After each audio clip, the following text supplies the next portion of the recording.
Welcome, everyone. Thanks for joining us for today's episode of Canal Days, What Life Was Like in the Industrial Connecticut River Valley.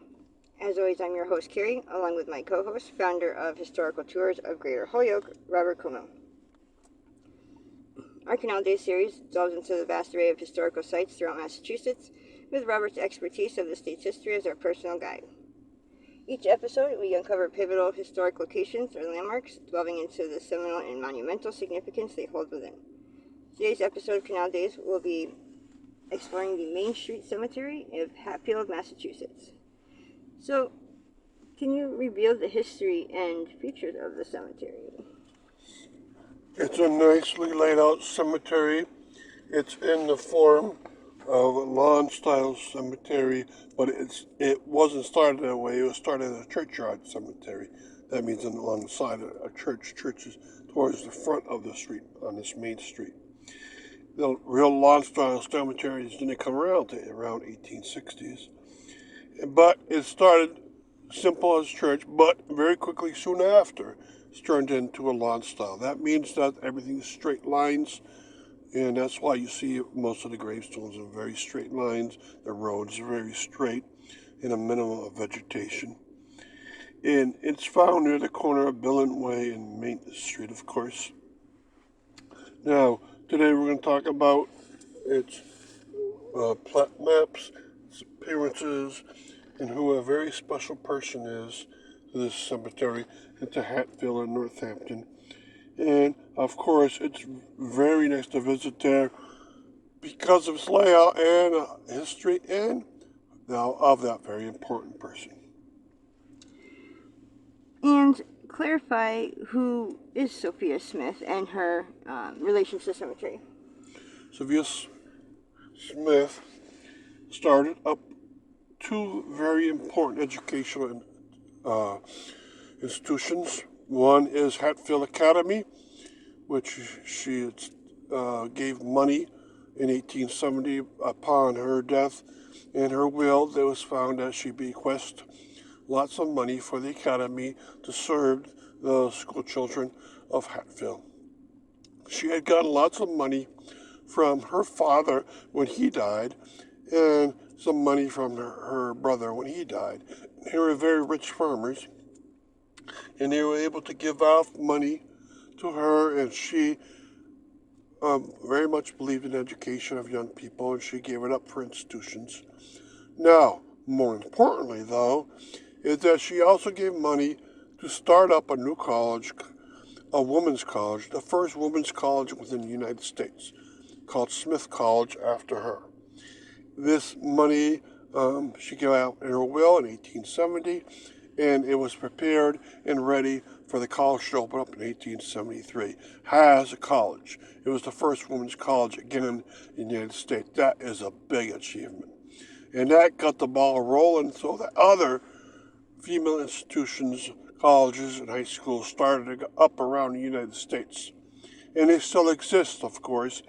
It just celebrated its 150th anniversary a couple of years ago. It's still a very important college, now world known, and very strong educational values still. And it's all because of Sophia Smith's vision and because of her father and brother's money. And she nurtured that money, and she wanted to really provide for the young people of Hatfield, Massachusetts, and the whole country. And stick around because we will be right back after these few words from our sponsor. So, are you fascinated by local history and eager to investigate the obscure treasures off the beaten path throughout the state of Massachusetts? Or maybe just seeking an unforgettable cultural activity for family and friends to enjoy? Look no further than Historical Tours of Greater Holyoke, founded by Robert Como. With over a decade of experience, Robert offers captivating tours and presentations of historic sites and landmarks throughout the state. Whether you're interested in canals, cemeteries, charming churches, or more, Robert's tours provide a unique and enriching experience for all. And that's not it. You can also schedule private tours tailored to your interests, ensuring a personalized adventure and unforgettable memories.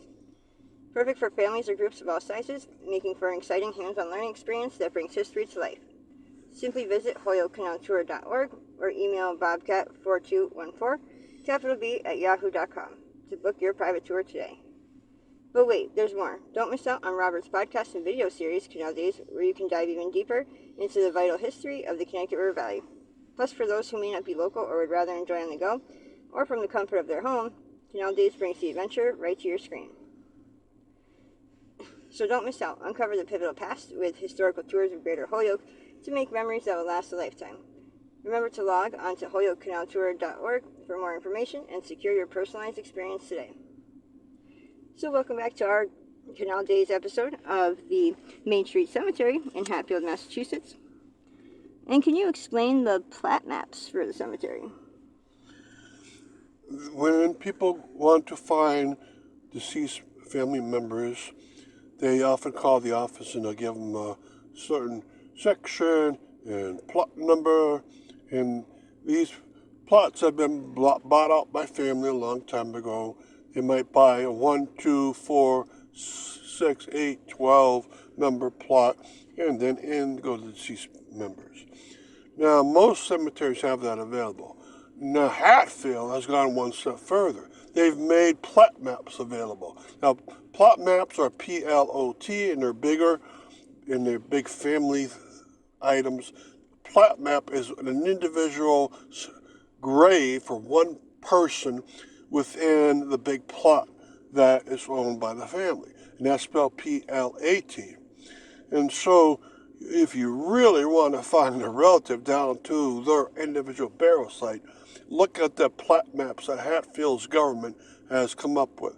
I linked them on my webpage for the page for this cemetery, and Hatfield has done a great job. They can be enlarged, and you can actually figure out down to the individual where your deceased ancestor is buried.